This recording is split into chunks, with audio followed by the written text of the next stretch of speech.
mga times na binibigay sa atin ni Yahweh ng pulpit, i-take na natin. Hanapin mo na, sasaliksikin mo na kung bakit ka magpapabautismo sa Kanya, sa pangalan Niya. Para mas protektado tayo ni Yahweh kasi kasama na natin siya. Ngayon, bibigyan ka ng opportunity magpabautismo. Para sabihin natin secure tayo kay Yahweh, ma-secure yung relasyon natin kay Yahweh. O kaya, mas mapatibay pa yung bond natin sa Kanya. Magpapasa ilalim tayo dun sa pangalan. Gawin mo kapag binigyan ka ng pagsubok. Yung pinaka-importante, yung pagtitiwala, gagawin niya tayo. Kahit ano mang ibigay sa ating mga pagsubok, akala natin na hindi na natin magagawa ng paraan, nakakalimutan natin na pag-bautismo tayo. Diyan si Yahweh para tulungan tayo basta pag naniwala lang tayo. Expect, accept, resistance. Expect mo na may pagsubok at accept mo na mayroong pagsubok na darating. Nakaharapin natin na kailangan natin magtiwala at doon magkakaroon tayo ng isang resistance.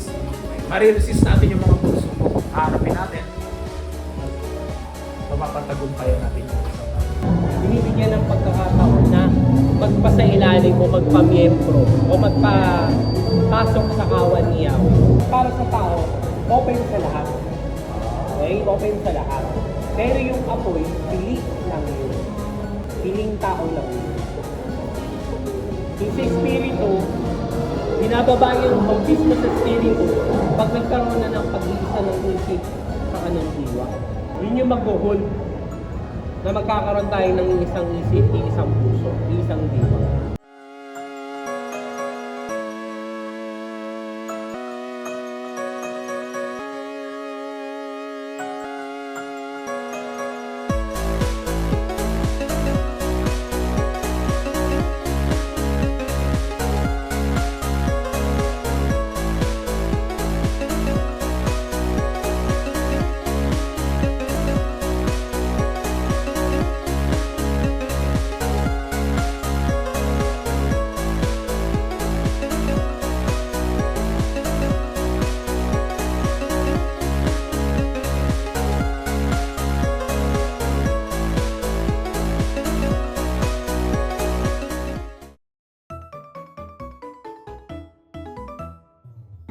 Binabautismohan ko kayo sa tubig bilang patunay ng inyong pagsisisi at pagtalikod sa kasalanan. Ngunit ang darating na kasunod ko ay magbabautismo sa inyo sa Espiritu Santo at sa apoy. Higit siyang makapangyarihan kaysa sa akin, ni hindi man lamang ako karapat dapat magdala ng kanyang sandalyas.